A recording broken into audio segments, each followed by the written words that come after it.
प्रिय विद्यार्थियों, आज हम 12वीं कक्षा की व्यावहारिक हिंदी व्याकरण का एक विषय लेंगे, जिसके अंतर्गत हम हिंदी का जो मूलभूत तथ्य हैं, जैसे हम कोई भी अर्थ करते हैं, भावार्थ करते हैं, उसकी डेफिनेशन यानी व्याख्या वगैरह करते हैं, तो उसके अंतर्गत जो 12वीं कक्षा के अनिवार्य हिंदी में एक अलंकार का टॉपिक है, उस पर चर्चा करेंगे। क्योंकि अलंकार को समझे बिना हम हिंदी को सही तरीके से या उसकी व्याख्या को सही तरीके से समझ नहीं सकते हैं।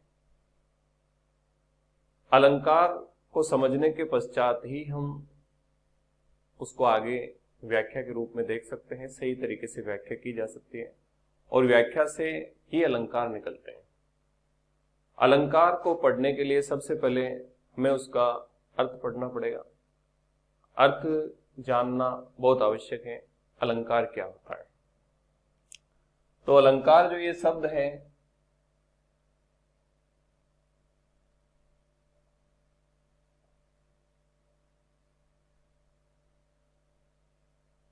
ये दो शब्दों से मिलकर बना है। अलम प्लस कार। इसका तात्पर्य होता है शोभा और इसका तात्पर्य होता है करने वाले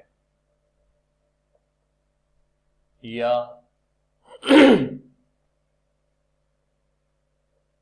बढ़ाने वाले, या हम शोभा की जगह सुंदरता शब्द का प्रयोग भी कर सकते हैं। सुंदरता या चमत्कार। तो यहां से इसका तात्पर्य हमें समझ में आ रहा है। अलम प्लस कार, शोभा करने वाले या बढ़ाने वाले। अब शोभा हमें बढ़ाने किसकी है? शोभा बढ़ानी हमें काव्य की। किसकी शोभा? काव्य की।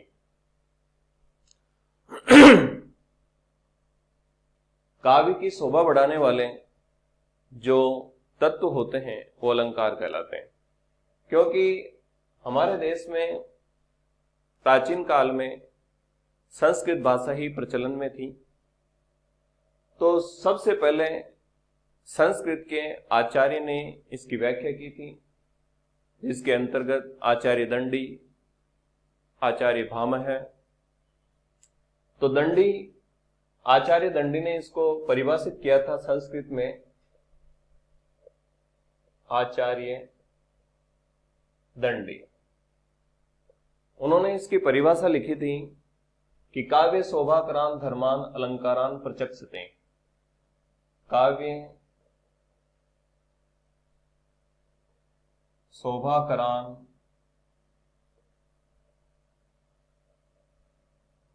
धर्मान अलंकारान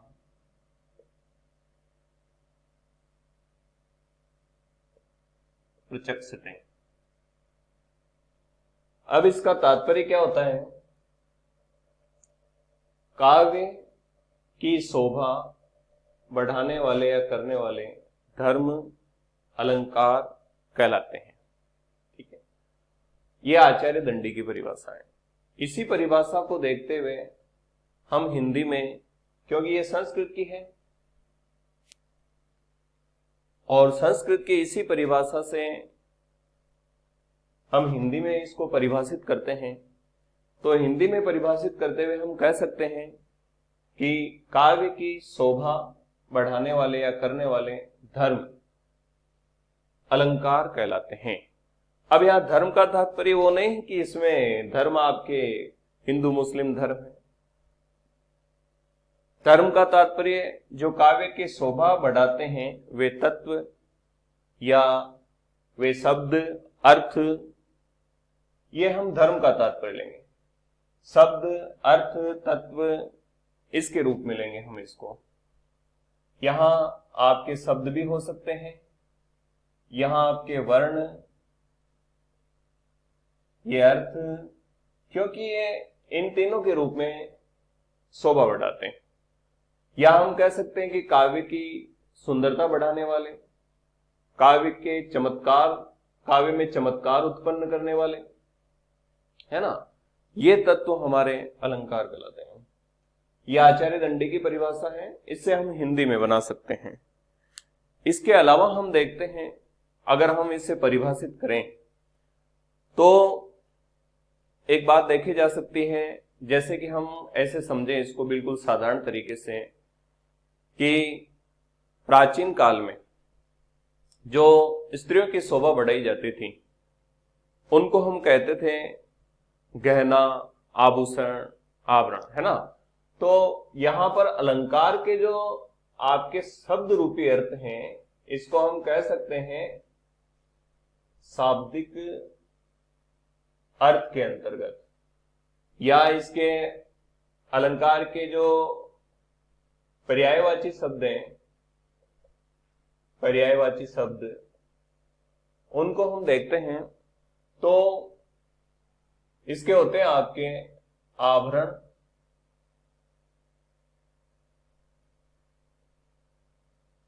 आभूषण,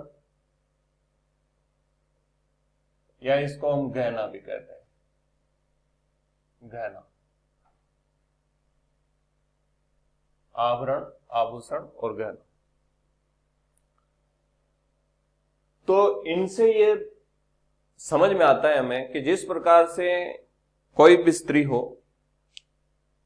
तो उसका शारीरिक सौंदर्य हम आभूषणों के द्वारा बढ़ाते हैं, या स्त्री आभूषण धारण करके और भी अधिक आकर्षक, सुंदर लगने लगती हैं। इसी प्रकार से जब कवि अपने काव्य की शोभा बढ़ाने के लिए या काव्य में चमत्कार और सुंदरता उत्पन्न करने के लिए जिन विशेष शब्दों का, वर्णों का, या कभी कभी कह सकते हैं हम कि एक विशेष अर्थ का शब्द के अंतर्गत प्रयोग करते हैं, तो वे अलंकार कहलाते हैं। तो ऐसे भी हम परिभाषित कर सकते हैं कि जिस प्रकार से स्त्रियां अपने शारीरिक सौंदर्य को बढ़ाने के लिए आभूषण धारण करती हैं और उनका शारीरिक सौंदर्य बढ़ जाता है, इसी प्रकार से जब कवि अपने काव्य की सुंदरता को बढ़ाने के लिए जिन विशेष शब्दों का, वर्णों का, या कह सकते हैं अर्थ का प्रयोग करते हैं, वे अलंकार कहलाते हैं। तो यहां से परिभाषा हमारे सामने एकदम स्पष्ट है कि काव्य की शोभा बढ़ाने वाले या चमत्कार उत्पन्न करने वाले जो धर्म होते हैं वे अलंकार कहलाते हैं। या शब्दों का प्रयोग, वर्णों का प्रयोग चमत्कारिक रूप से किया जाए, जो एक विशेष अर्थ भी हमें प्रदान करें और काव्य की सुंदरता को भी बढ़ा देता है, तो हमारे अलंकार कहलाते हैं। अब यहां से परिभाषा स्पष्ट हो चुकी है और इसका अर्थ हमारे सामने स्पष्ट हो चुका है। इसके पश्चात हम देखते हैं इसमें कि अलंकार जो होते हैं वो कितने प्रकार के होते हैं। अलंकार मूल रूप से है 3 प्रकार के होते हैं: शब्दालंकार, अर्थालंकार और उभय अलंकार। तो अब हम अलंकार के प्रकार देख लेते हैं एक बार कि अलंकार के प्रकार कितने होते हैं।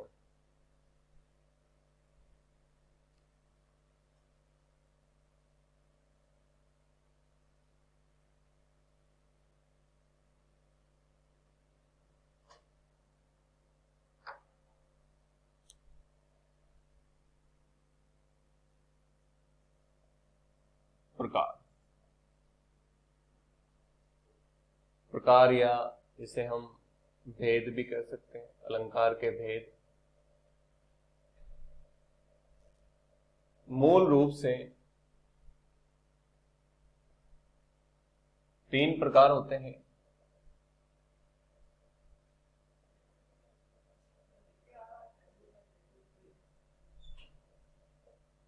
मूल रूप से 3 प्रकार होते हैं इसके।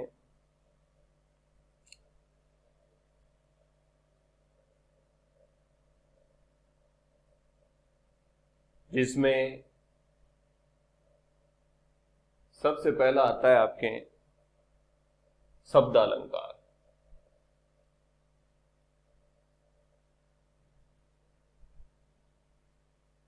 द्वितीय आता है अर्थालंकार, और तृतीय यानी तीसरा है आपके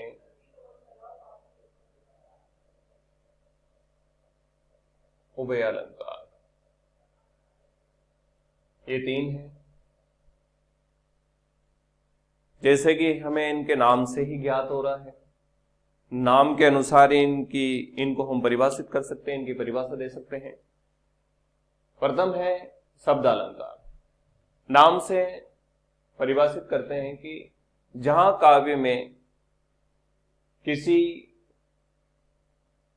वर्ण या वर्णों के द्वारा या शब्दों के द्वारा काव्य में शोभा एवं चमत्कार उत्पन्न किया जाता है, काव्य की शोभा बढ़ाई जाती है, चमत्कार उत्पन्न किया जाता है, उसे हम शब्दालंकार कहते हैं। यानी सीधी बात है, जैसे भाषा की सबसे छोटी इकाई तो होती है ध्वनि, भाषा की सबसे छोटी इकाई होती है ध्वनि, लेकिन भाषा की जो लिखित जो सबसे छोटी इकाई होती है वो होती है वर्ण। ठीक है, तो भाषा की सबसे छोटी इकाई है ध्वनि और लिखित सबसे छोटी इकाई है वो है वर्ण, क्योंकि इसके बाद में टुकड़े नहीं किए जा सकते हैं। तो यहाँ जो ये शब्दालंकार होते हैं ये वैसे तो शब्द पर टिके होते हैं, लेकिन शब्द बनता किससे है? वर्णों के मेल से बनता है। वर्णों के सार्थक समूह को ही हम शब्द कहते हैं। सार्थक समूह होगा वर्णों का, वो शब्द बन जाएगा आपके। ये ध्वनि और वर्ण जो होते हैं ये भाषा की सबसे छोटी इकाई होते हैं।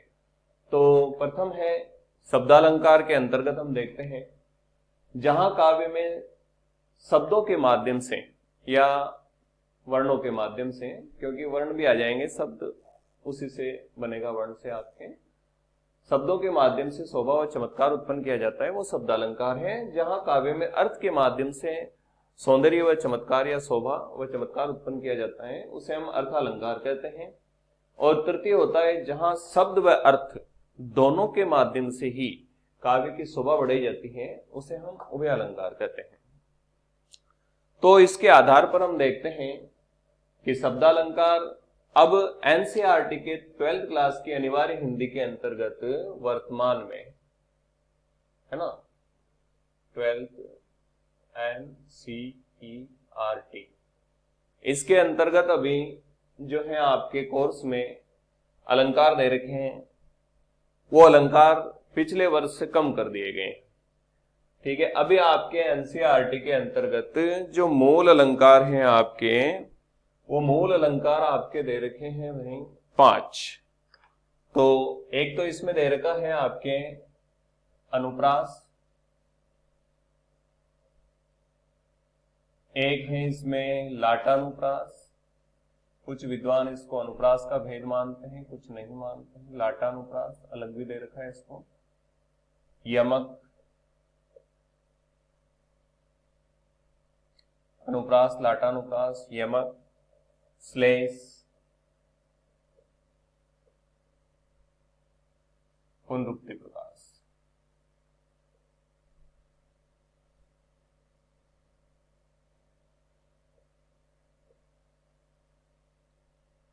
ये 5 अलंकार अभी आपके 12th क्लास के एनसीईआरटी के कोर्स में सम्मिलित हैं, और इन्हीं अलंकारों को आपको अच्छी तरीके से समझना है। अलंकार ज्यादातर तभी समझ में आता है जब हम व्याख्या को समझ लेते हैं, या कह सकते हैं व्याख्या और अलंकार एक दूसरे से संबंधित हैं, क्योंकि इनसे चमत्कार उत्पन्न होगा, सौंदर्य उत्पन्न होगा, इसके साथ में अर्थ में भी सहजता आएगी। आगे हम देखते हैं शब्दालंकार के अंतर्गत हमारे पास, देखिए इसमें कौन कौन से हैं। ये वैसे ये भी शब्द पर ही टिका रहता है, तो ये भी शब्दालंकार है, ये भी शब्दालंकार है, ये भी शब्दालंकार है, और ये भी शब्दालंकार है। ठीक है, ये उभय है, इसको हम उभय कह सकते हैं। अर्थालंकार के अंतर्गत श्लेष जो है ना, श्लिष्ट होता है तो अर्थ में भी चला जाता है, शब्द में भी चला जाता है, इसलिए उभय अलंकार अगर देखा जाए तो एकमात्र ये श्लेष है।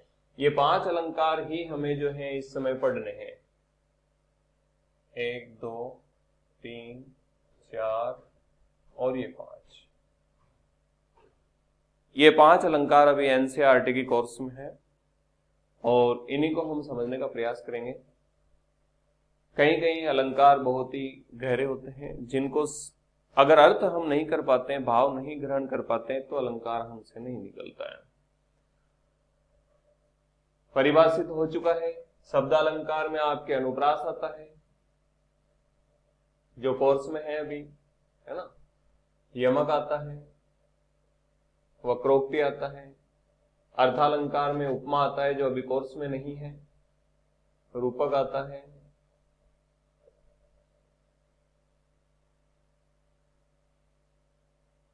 उत्प्रेक्षा आता है। उत्प्रेक्षा भी अभी कोर्स में नहीं है आपके 12th क्लास के। ये अलंकार अभी हमारे कोर्स में सम्मिलित नहीं है। जो सम्मिलित है उनको हम सबसे पहले देख लेते हैं। शब्दालंकार शब्द के माध्यम से काव्य में शोभा उत्पन्न करते हैं, चमत्कार उत्पन्न करते हैं। अर्थालंकार अर्थ के माध्यम से काव्य की शोभा बढ़ाते हैं। उभय अलंकार शब्द और अर्थ दोनों के माध्यम से काव्य की शोभा बढ़ाते हैं, वे उभय अलंकार कहलाते हैं। इस प्रकार हम देखते हैं सबसे पहले अनुप्रास। अनुप्रास अलंकार को समझने के लिए हम देखते हैं जहां काव्य में समान वर्णों की आवृत्ति एक या एक से अधिक बार होती है, उसे हम अनुप्रास अलंकार कहते हैं। समान वर्ण होने चाहिए और समान वर्णों की आवृत्ति होनी चाहिए। चलिए इसको हम परिभाषा के साथ में उदाहरण देखते हुए इसको समझ लेते हैं हम।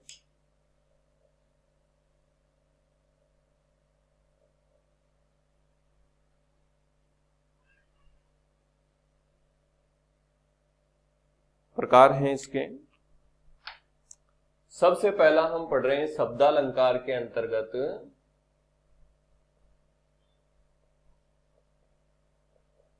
शब्दालंकार के अंतर्गत हम पढ़ रहे हैं अनुप्रास अलंकार।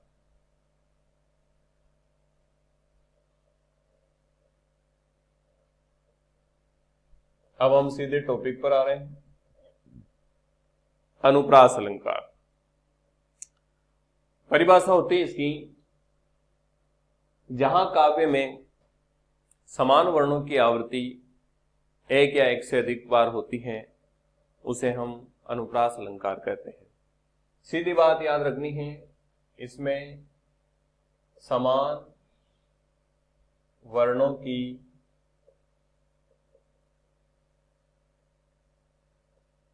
आवृत्ति होती है।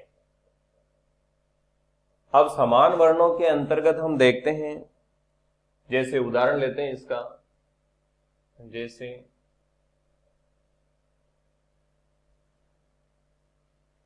विरति, विवेक, विमल, विज्ञान। ये पंक्ति है विरति, विवेक, विमल, विज्ञान। इसको हम उद्धरण चिन्ह कहते हैं। ये जो चिन्ह है आपके, इसको दोहरा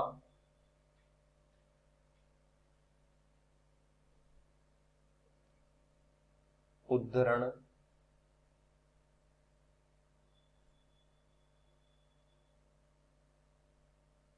दोहरा उद्धरण चिन्ह होता है। किसी पंक्ति, किसी महान कृति, महान कृतिकार का नाम या आपके इन चिन्हों में लिखा जाता है। इकहरा और दोहरा दो उद्धरण चिन्ह होते हैं। तो विरति, विवेक, विमल, विज्ञान, इस पंक्ति के अंतर्गत हम देख रहे हैं कि अनुप्रास अलंकार कैसे हो रहा है। इसमें समान वर्णों की आवृत्ति होती है, समान वर्णों की आवृत्ति। अब यहां पर एक बात का आपको ध्यान में रखना है, आवृत्ति किसे कहते हैं। जैसे कि ये है, ये वह वर्ण है, यहां पर हम अब वी के मात्रा ये भी लग सकती है, मात्रा कोई भी लग सकती है, लेकिन वर्ण तो वही है इसमें, है ना। बाकी स्वर का प्रयोग किया जा सकता है मात्रा के रूप में। अब आप देखिए वह वर्ण की आवृत्ति, ये वह वर्ण है, इसकी आवृत्ति, यह आधार हो गया क्योंकि इसके पहले वह कहीं पर भी नहीं है, यहां पर पंक्ति यहीं से शुरुआत हो रही है, तो यह आधार हो गया। तो आवृत्ति कितनी बार हुई, एक बार, आवृत्ति द्वितीय बार और आवृत्ति तृतीय बार, तो 3 बार आवृत्ति, वह वर्ण की आवृत्ति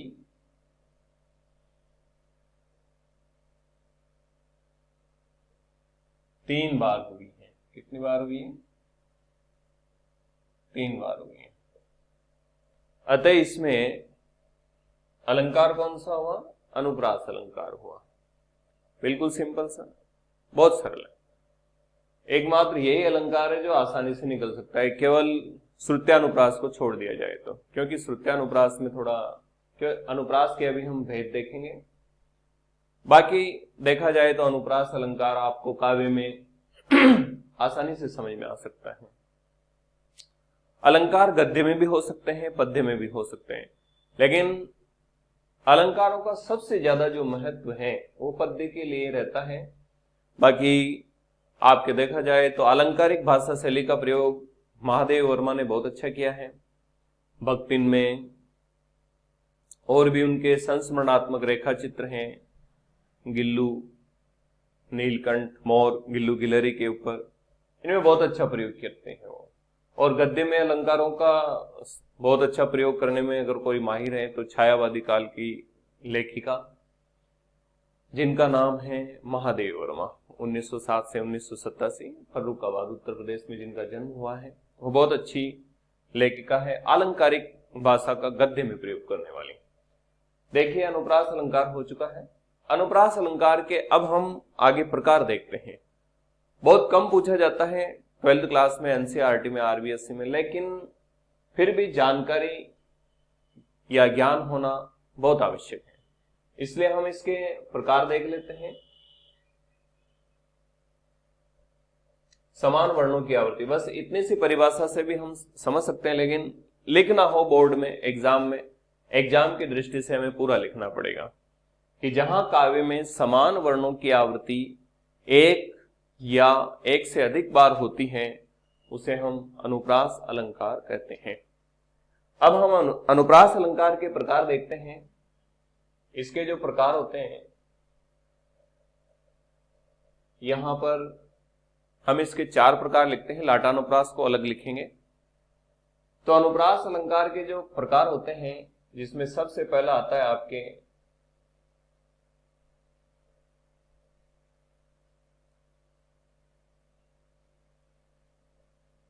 छेकानुप्रास,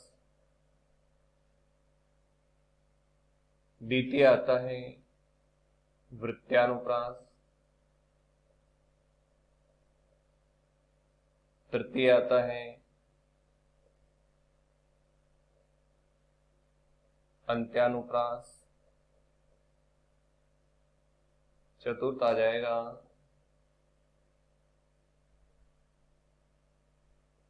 श्रुत्यानुप्रास। लाटानुप्रास को अलग भी ले सकते हैं, कुछ विद्वान इसको 5वां भेद भी मानते हैं, लेकिन इस बार कोर्स में उसको अलग लिखा गया है, तो हम लाटानुप्रास एक द्वितीय अलंकार के रूप में पढ़ लेंगे। छेकानुप्रास, समान वर्ण की एक बार आवृत्ति होती है, 2 बार प्रयोग होता है छेकानुप्रास में, 2 बार समान वर्ण,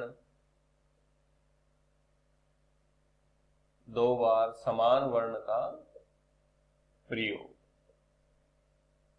या कह सकते हैं कि एक बार आवृत्ति। ठीक है, अब 2 बार समान वर्ण का प्रयोग और एक बार आवृत्ति। एक बार आवृत्ति में हम देखते हैं, देखिए कहे कबीर। ये पंक्ति हमने लिखी है। एक बार इसको वृत्यानुप्रास को हम इसको रहने देते हैं, इसको मिटा देते हैं, इसको समझ लेते हैं। कहे कबीर। अब इस पंक्ति में हम देखते हैं, कहे कबीर सुनो भाई साधो। कहे कबीर सुनो भाई साधो, ये पंक्ति हमने लिखी है। अब यहां क वर्ण एक बार और दो बार आया।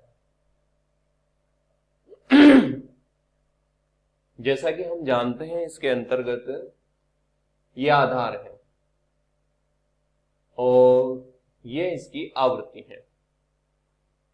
तो दो बार तो प्रयोग हो रहा है और आवृत्ति हम मानते हैं एक बार। आवृत्ति एक बार और प्रयोग हो रहा है इसका दो बार। इसे कहते हैं छेकानुप्रास। ठीक है, ये हो गया छेकानुप्रास। छेकानुप्रास के बाद हम इसका द्वितीय रूप लेते हैं वृत्यानुप्रास।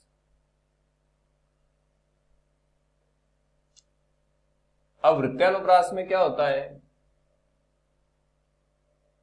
इससे ज्यादा, दो से अधिक बार, दो से अधिक बार समान वर्णों का प्रयोग, या इसमें आवृत्ति एक बार हो रही थी छेकानुप्रास में, इसमें आवृत्ति किसकी भाई, समान वर्णों की। आवृत्ति एक से अधिक, एक से अधिक बार समान वर्णों की आवृत्ति होगी। अब इसका उदाहरण हम वो वृत्ति विवेक वाला भी ले सकते हैं, या एक बार बोर्ड एग्जाम में आया हुआ उदाहरण भी हम ले सकते हैं वृत्यानुप्रास का। यह आपको समझ में आ ही चुका है छेकानुप्रास का। इसका एक उदाहरण आया था आपके बोर्ड एग्जाम में, 2022 के बोर्ड एग्जाम में, आरबीएससी एनसीईआरटी के अंतर्गत। पहले एनसीईआरटी था नहीं, आरबीएससी के अंतर्गत आया था। चारु चंद्र की चंचल किरणें खेल रही थी जल थल में। देखिए, ये था चारु चंद्र की चंचल किरणें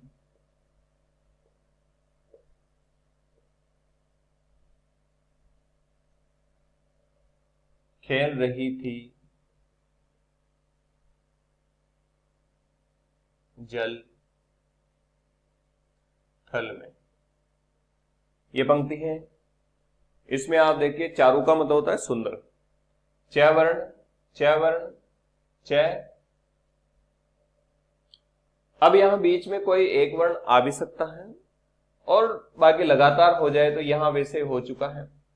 ये तीसरी बार आने की वजह से एक बार आवृत्ति और द्वितीय बार आवृत्ति। तो कंडीशन क्या है हमारे पास, आवश्यक इसकी शर्त है कि एक से अधिक बार आवृत्ति होनी चाहिए, या इसका द्वितीय उदाहरण लिख सकते हैं हम, भगवान भक्तों की भयंकर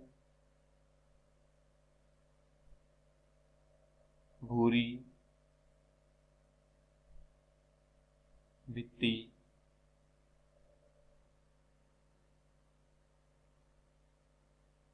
भगाई।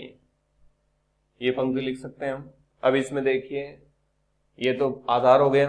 भयवर्ण की आवृत्ति एक बार, दो बार, तीन बार, चार बार, पांच बार।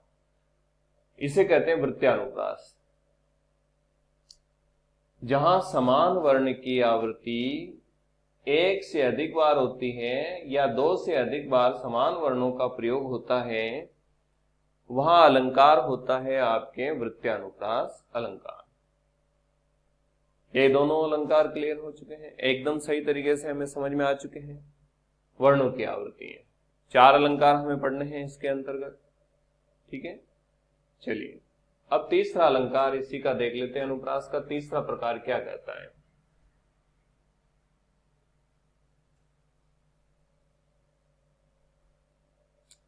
अलंकार समझेंगे तो हमें व्याख्या करना भी आ जाएगा। व्याख्या के अंतर्गत भी अलंकार बहुत ही महत्वपूर्ण माने जाते हैं। बिना अलंकारों के कोई भी जो व्याख्या होती है वो समझ में नहीं आती है। अब हम देखते हैं इसी के अंतर्गत छेकानुप्रास हो गया, वृत्यानुप्रास हो गया आपके। अब तीसरा लेते हैं। तीसरा आ जाएगा अंत्यानुप्रास। अंत्यानुप्रास जैसा कि नाम से पता चलता है, अंत में, अंत में यानी पंक्तियों के अंत में। तो परिभाषा बनेगी इसकी, जहां काव्य में पंक्तियों के अंतिम वर्णों में समानता होती है, यानी अंतिम वर्ण समान होते हैं, वहां पर अंत्यानुप्रास अलंकार हमेशा मौजूद रहता है। अब अंतिम वर्णों की समानता दोहे में होती है, आपके चौपाई में होती है। तो यहां हनुमान जी को याद कर लेते हैं। हनुमान जी की जो पहली चौपाई है हनुमान चालीसा की, आपके दोहा आता है, दोहे के बाद चौपाई आती है, उसी को हम देखते हैं। तो परिभाषा तो बिल्कुल ही सरल है इसकी, पंक्तियों के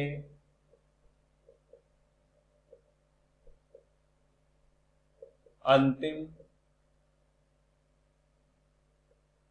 वर्णों की समानता।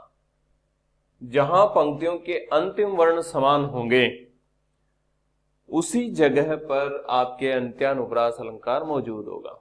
बहुत ही सरल है। जय हनुमान ज्ञान गुण सागर, जय कपीस तिहुँ लोक उजागर। देखिए चौपाई के अंतर्गत हम देख लेते हैं, दोहा भी यही होता है। दोहे में भी अंतिम वर्ण समान होते हैं। कहीं पर भी दोहा हो, जय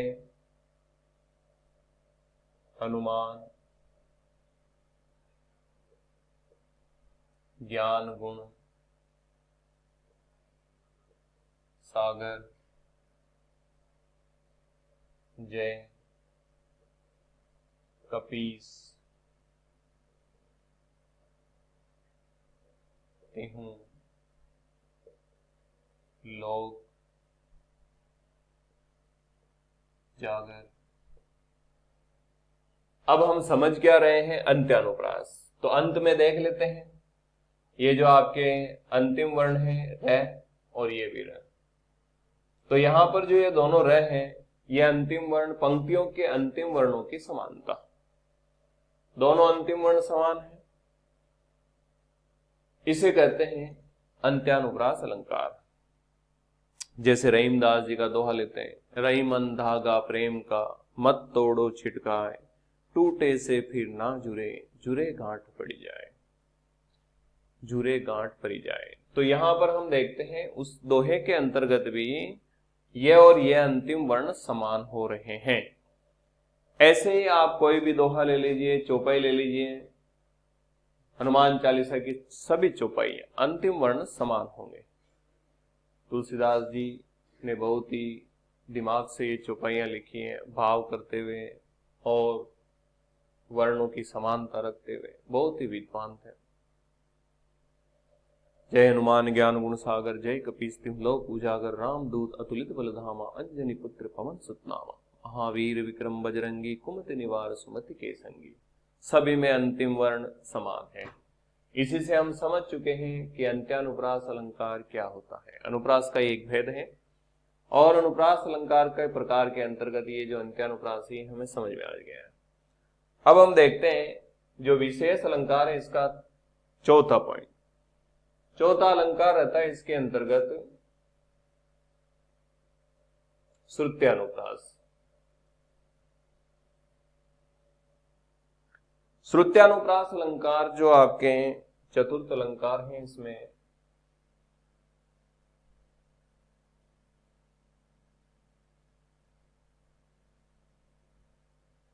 श्रुत्यानुप्रास।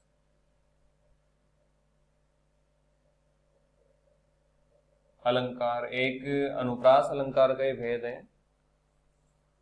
यहां पर जैसे हम श्रृंगार शब्द लिखते हैं तो त्रुटि क्या होती है हमसे, ये जैसे श्रृंगार लिखा है हमने, ये श्रृंगार, हिंदी भाषा की त्रुटियां विद्यार्थियों से भी बहुत होती है, शिक्षकों से भी हो जाती है, लेकिन हमें बहुत ध्यान से इसको लिखना है। जैसे यहाँ श्रुत्यानुप्रास लिखा है, श्रृंगार शब्द लिखा है, तो ये गलत है,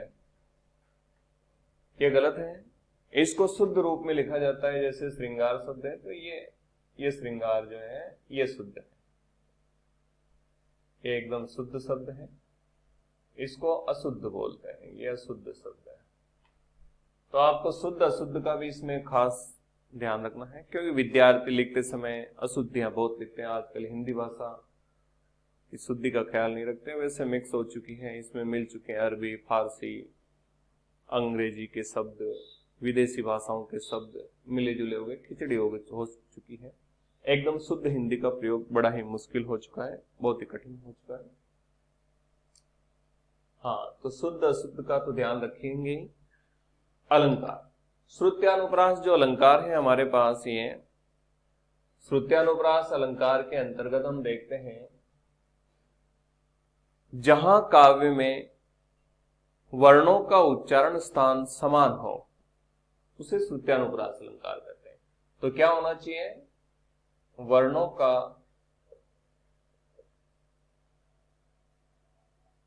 उच्चारण स्थान समान हो, वर्णों का उच्चारण स्थान समान हो, ये बात ध्यान रखेंगे हम। उत प्लस चारण, उच्चारण, उच्चारण का संधि विच्छेद होता है आपके, उत प्लस चारण, उच्चारण।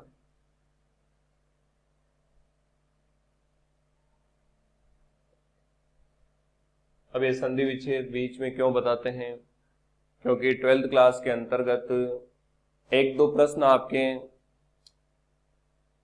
पूर्व ज्ञान या बोध के आधार पर पूछे जाते हैं, जो आपको नंबर दिलाते हैं। संधि पूछ लेते हैं, समास पूछ लेते हैं, तो बीच में थोड़ा बहुत रिवाइज कर देते हैं इसको, बाकी ये आपके कोर्स में है नहीं। वर्णों का उच्चारण स्थान समान हो, अब ये बात दिमाग में रखेंगे हम। उदाहरण देखते हैं इसका, जैसे हिंदी भाषा में वर्णों का उच्चारण स्थान हमें याद रहना चाहिए। अक विसर्ग कंठ, कंठ यानी कंठ से होते हैं। इचे से तालु, उपाते ओष्ठ में, केवल व दंतोष्ठ में, रिटस मूर्धन्य, लय तस है दंत। तो एक उदाहरण देख लेते हैं हम, जैसे तुलसीदास सीदर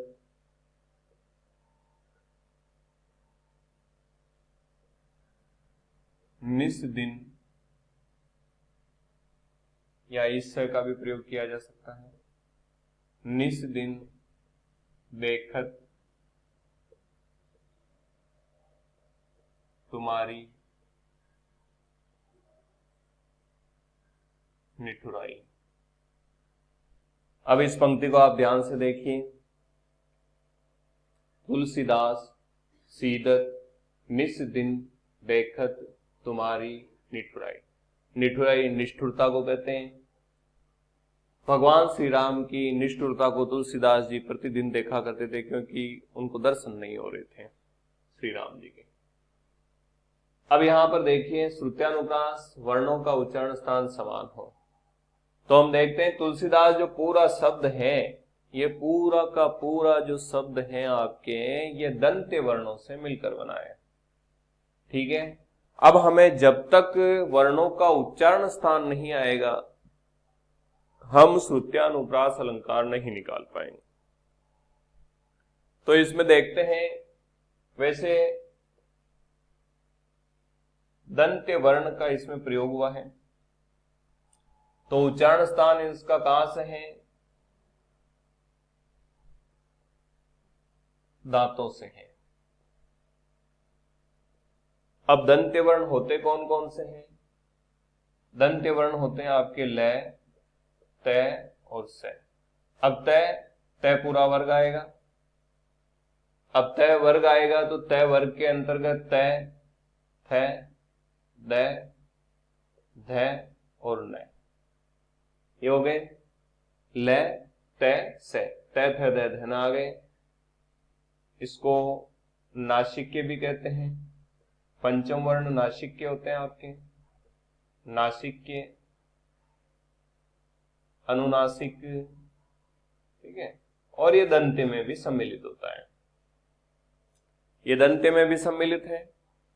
इस प्रकार हम देखते हैं इस पूरी पंक्ति में, जैसे ये तय से शुरू है तुलसीदास, ये स है तो यहां पर ये स है, ये न, ये द, तय और न। तो पूरी पंक्ति में जिन वर्णों का अत्यधिक प्रयोग किया गया है वो दंत्य वर्ण है। दंत्य वर्ण होने से ये श्रुत्यानुप्रास अलंकार होता है। तो इसके आधार पर हम समझ लेते हैं। वैसे देखिए, वर्णों का उच्चारण स्थान कंठ है।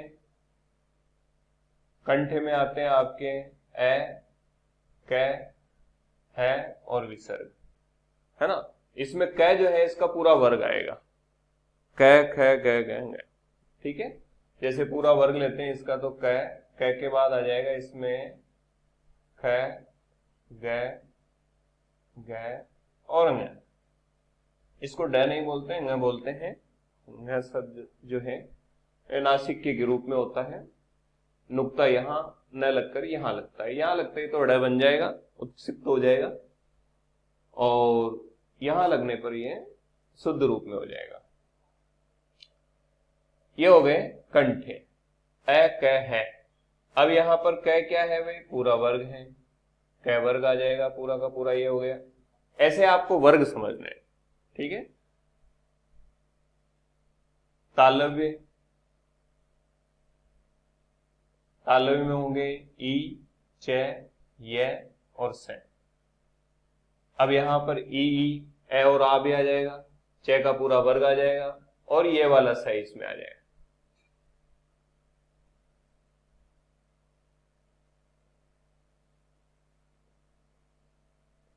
ओष्ठे, ओष्ठ में आते हैं आपके उ और प, छोटा उ बड़ा उ बोलते हैं, प, फ, ब, भ, म।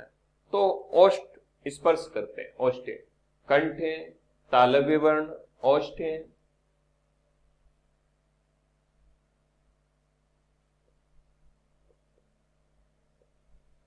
दंतोष्ठे, केवल वह रहता है,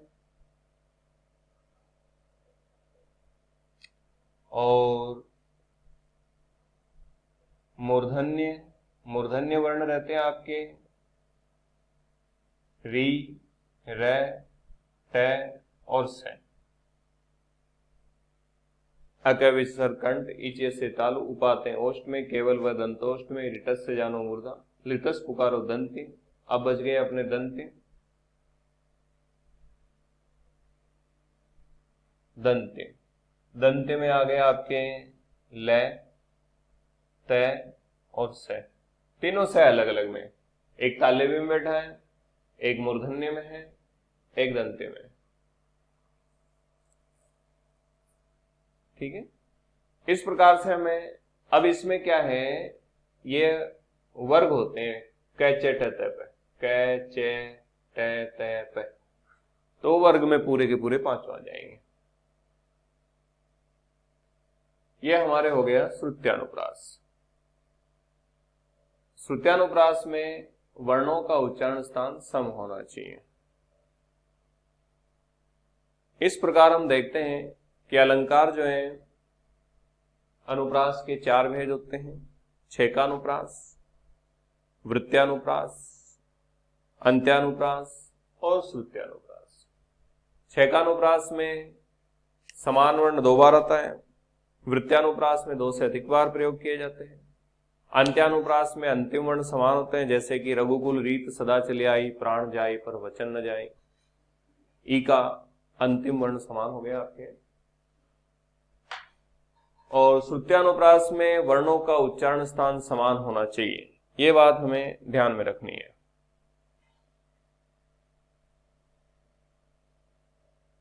ये हो गया है। इसके बाद हम देखते हैं अगला अलंकार अनुप्रास के बाद में। अनुप्रास का कुछ विद्वान उसको भेद भी मानते हैं, कुछ विद्वान नहीं मानते हैं।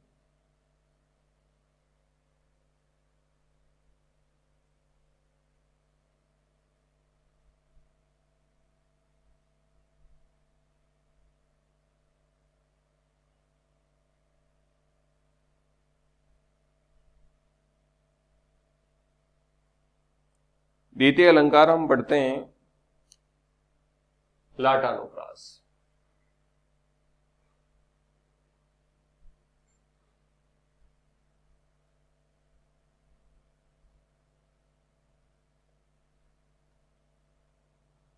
लाटानुप्रास अलंकार में समान पदों की आवृत्ति होती है और अन्वय भेद भिन्न भिन्न होता है।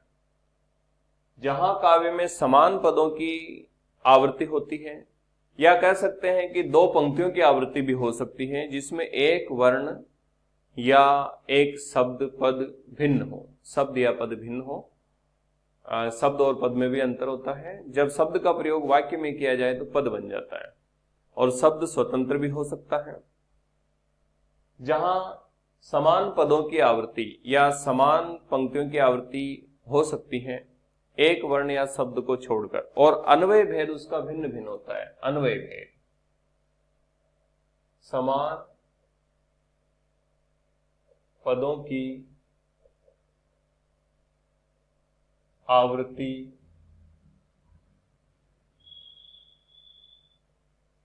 एक या एक से अधिक बार तथा अन्वय भेद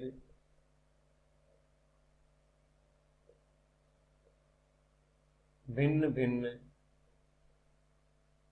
हो, उसे हम लाटानुप्रास अलंकार कहते हैं। अन्वय भेद का मतलब होता है शब्द का पंक्ति के साथ अलग अर्थ और दूसरे शब्द का उस पंक्ति के साथ अलग अर्थ, उसको हम कहते हैं अन्वय भेद। अलग अलग शब्दों का हम देखते हैं पंक्ति के अनुसार अलग अलग अर्थ निकलता है, उसी को हम कहते हैं अन्वय भेद। ठीक है, भेद यानी अंतर, भिन्न भिन्न अर्थ निकलता है इसका। जैसे इसका उदाहरण देखते हैं हम, बहुत ही अच्छे उदाहरण हैं इसके। पूत सपूत तो काहे धन संचय। पूत कपूत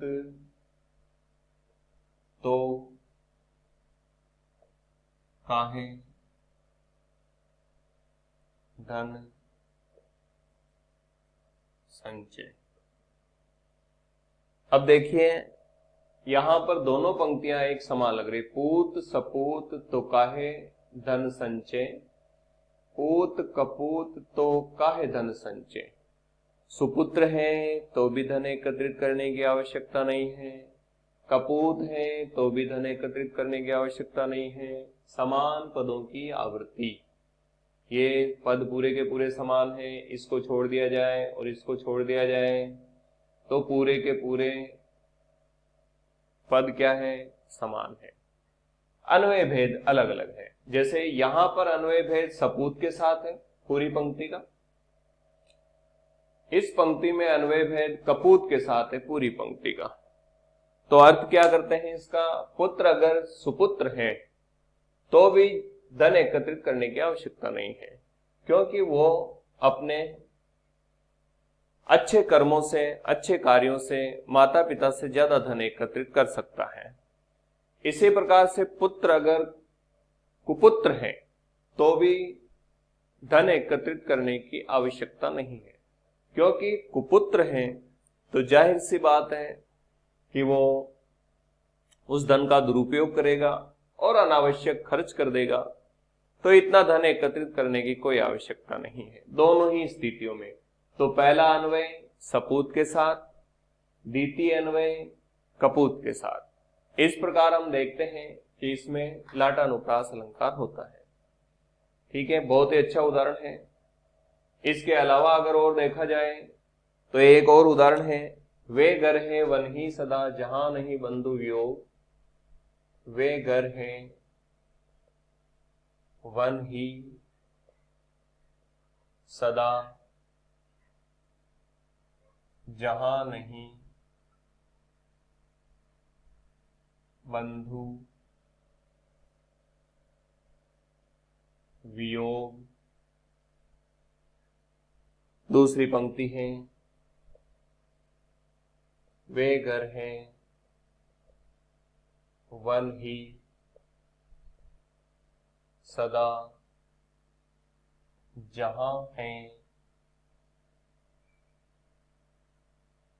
बंधु वियोग।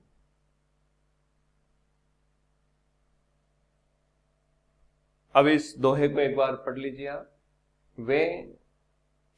वे घर हैं वन ही सदा जहां नहीं बंधु वियोग, वे घर हैं वन ही सदा जहां है बंधु वियोग। अब अन्वय भेद किसके साथ है? एक नहीं के साथ, एक है के साथ। बाकी पद क्या है? समान है। अन्वय भेद करते हैं तो जहां पर भाइयों भाइयों में लड़ाई झगड़ा या वियोग दुख नहीं होता है वे घर भी वन है, और जहां है बंधु वियोग, जहां भाइयों भाइयों में झगड़ा होता है वे घर भी वन है। तो यहां पहले जो घर है जहां नहीं बंधु वियोग, भाइयों में लड़ाई झगड़ा नहीं होता है, वे तो वन कैसे हैं? सदाबहार वन के जैसे हैं, जहां खाने पीने की अच्छी सामग्री हो। और द्वितीय घर कैसे वन हो गए भाई? कांटेदार पतझड़ वन। ठीक है, अब है और नहीं के साथ अलग अलग अर्थ, अन्वय भेद अलग अलग हो रहा है। भाइयों भाइयों में लड़ाई झगड़ा है तो वो भी वन है, लेकिन वन कैसे है? सदाबहार वन। और भाइयों भाइयों में जहां है बंधु वियोग, वियोग है ना, वे वन कैसे हो गए? कांटेदार या पतझड़ वन। इस प्रकार से हम इसका अर्थ लेते हैं।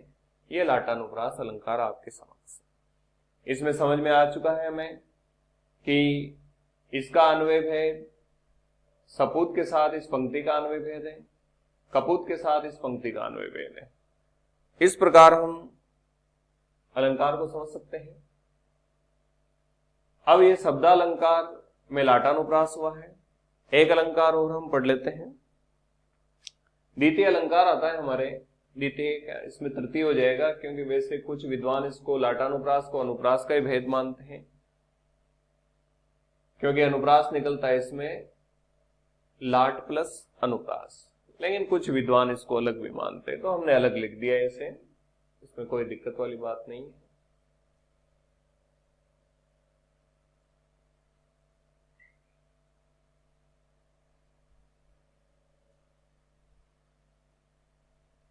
अभी हमने जो दो उदाहरण देखे थे पूत कपूत वाले, इसमें अंतिम वर्ण भी समान हो रहे थे और इसमें लाटानुप्रास भी हो रहा था। तो हो सकता है कि एक पंक्ति में, एक दोहे में, एक चौपाई में एक से अधिक अलंकार हो, लेकिन एक मुख्य अलंकार रहेगा, बाकी गौण अलंकार रहेंगे।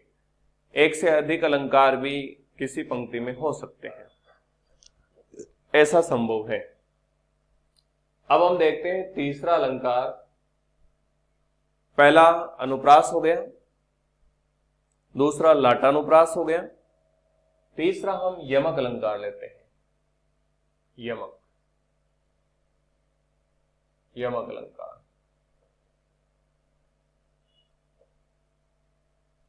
अब अनुप्रास में तो वर्णों की आवृत्ति होती है, यमक में समान शब्दों की आवृत्ति होती है, अर्थ भिन्न होता है। समान शब्दों की एक या एक से अधिक बार आवृत्ति एवं अर्थ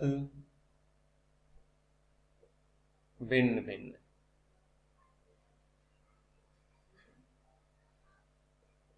हो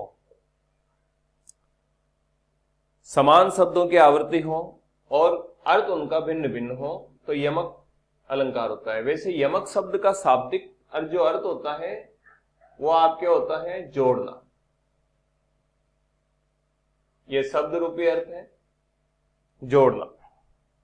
ड़ एक उत्क्षिप्त है, इसको ताड़नजात भी कहते हैं। ड और ढ जैसे हम लिखते हैं ना, एक तो लिखते हैं ढ, एक लिखते हैं ड, इनके नीचे नुक्ता लगते ही ये उत्क्षिप्त हो जाते हैं।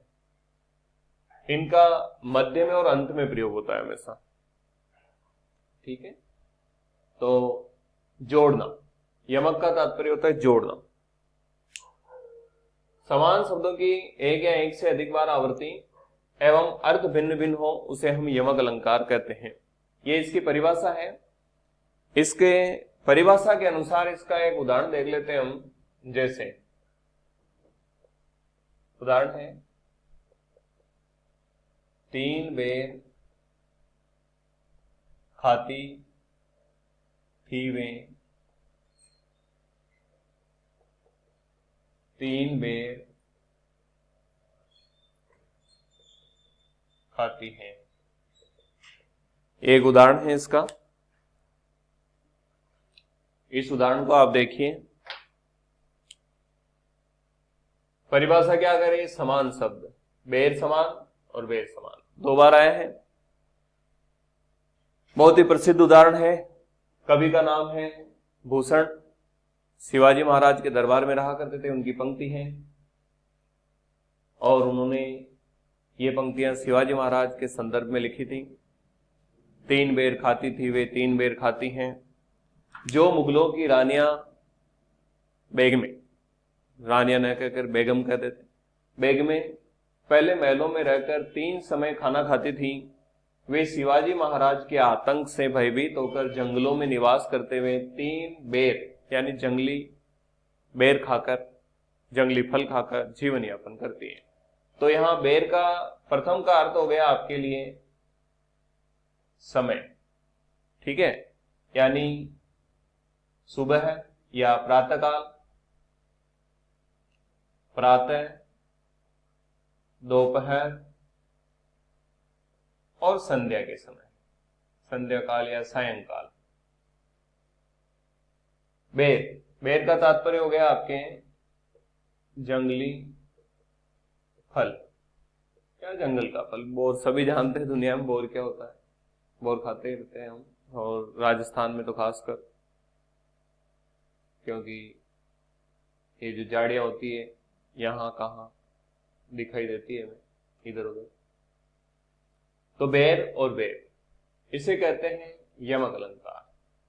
ठीक है, कवि भूषण का वास्तविक नाम घनश्याम था। उन्होंने ये पंक्तियां लिखी है घनश्याम जी ने।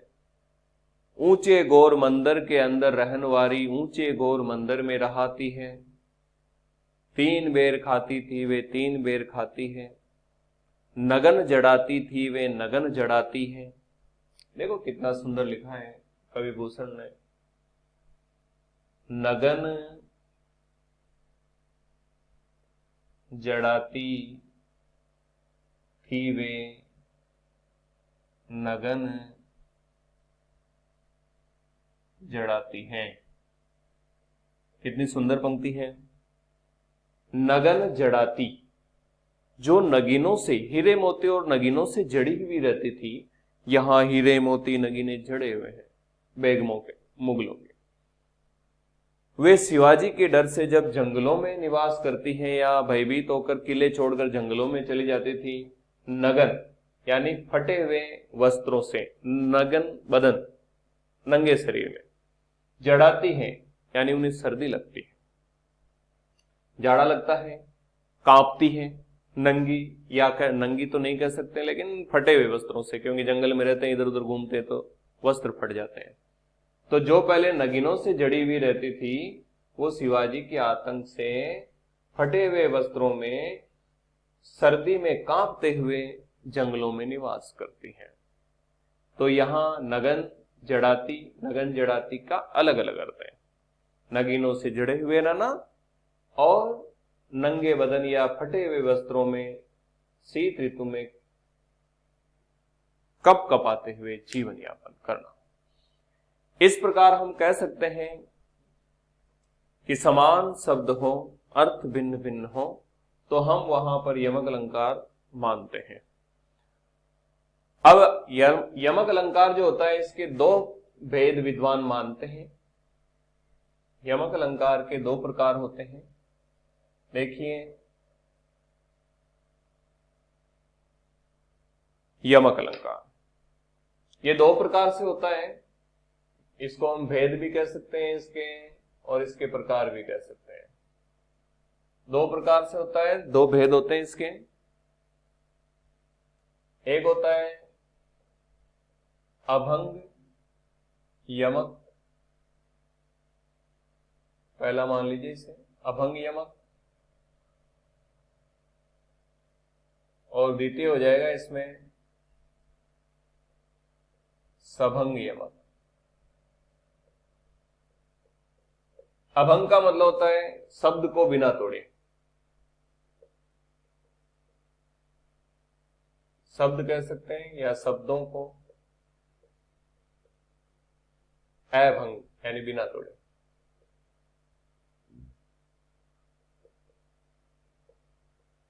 और सभंग का अर्थ होता है शब्दों के या किसी शब्द के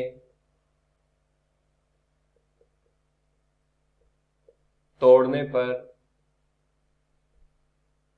भिन्न अर्थ हो।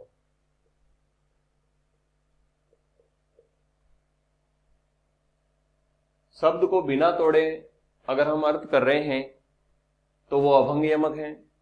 शब्द को तोड़ने पर अगर अलग अलग अर्थ कर रहे हैं तो वो सभंग यमक है।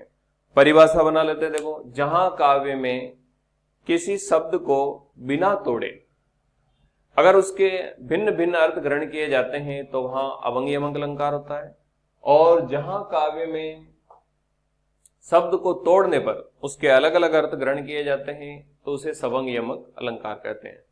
अभंग यमक के जो दोनों उदाहरण अभी हमने देखे थे, 3 बेर खाती थी वे 3 बेर खाती हैं, वो अभंग के थे। अब हम एक उदाहरण सभंग यमक का देख लेते हैं। जैसे सभंग का देख रहे हैं, अभंग के वो दोनों उदाहरण हो चुके हैं, 3 बेर वाला और नगन जड़ाती थी। सभंग का देख लेते हैं। तो पर वारो उर्वशी सुनो राधिके सुजान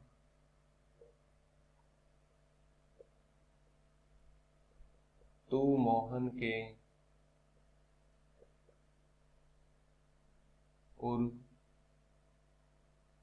उर्वशी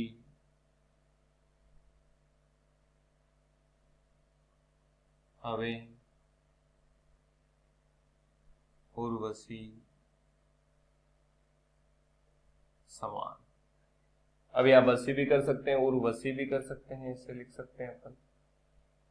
अब इस दोहे के अंतर्गत हम देखते हैं कवि बिहारी का बहुत ही प्रसिद्ध दोहा है। राधा जी के सौंदर्य का वर्णन किया गया है। राधा जी भगवान श्री कृष्ण के दिल में कैसे बसी हैं उसके बारे में लिखा गया है। श्री कृष्ण और राधा का जो है प्रेम दर्शाया गया है। तो हम देखते हैं कि जैसे ये उर्वशी शब्द है तो इसका तात्पर्य होता है उर्वशी अप्सरा, इस शब्द का। ठीक है। अब यहां उर और वसी को अलग अलग किया गया, उर और वसी, तो इसका मतलब हो गया दिल में बसने वाली या हृदय में बसने वाली, दिल में बसने वाली। ये हो गया। और इसका तात्पर्य हो गया वे जयंती माला। अब हम इसका अर्थ कर लेते हैं। हे चतुर राधिके जी, आप सुनिए, मैं आपके ऊपर उर्वशी नामक अप्सरा के सौंदर्य को भी न्योछावर कर सकता हूं। आप श्री कृष्ण के हृदय में इस प्रकार बसी हुई है जैसे कि उनके गले की हार यानी वैजयंती माला के रूप में। वैजयंती माला कह सकते हैं, गले का हार कह सकते हैं, गले का हार, गले के हार के समान आप श्री कृष्ण के हृदय में बसी हुई। जैसे वक्ष स्थल पर वैजयंती माला रहती है, ऐसे आप उनके हृदय में हर समय विराजमान रहती हैं। तो हमारा यहाँ पर सबंग यमक पढ़ने का तात्पर्य शब्दों के या शब्द को तोड़ने पर उसके अर्थ अलग अलग हो। तो यहाँ पर टुकड़े किए गए और उर्वशी को अलग अलग किया गया है। इसको साथ में लिख देते तो उर्वशी हो जाता। उर्वशी अप्सरा, दिल में बसने वाली, और वैजयंती माला। एक जगह टुकड़ा करने के कारण ही इसमें सबंग यमक हो रहा है। तो तीनों के अर्थ अलग अलग हैं, अप्सरा, बसने वाली और गले का हार। इस प्रकार हम देखते हैं अभंग यमक और सबंग यमक। अभंग बिना भंग किए यानी बिना टुकड़े किए, सभंग यानी टुकड़े करने के पश्चात। यही भेद वापस श्लेष में भी होते हैं, अभंग श्लेष, सबंग श्लेष, ठीक है, लेकिन उसकी परिभाषा अलग होती है। इस प्रकार अलंकारों को जब हम समझ लेंगे तो हमें आगे की सारी बातें समझ में आ जाएगी और भाव अच्छे से ग्रहण होगा, अर्थ भी ले पाएंगे। बाकी अगला जो हमारे विषय रहेगा अलंकार का, वो देखेंगे अपन।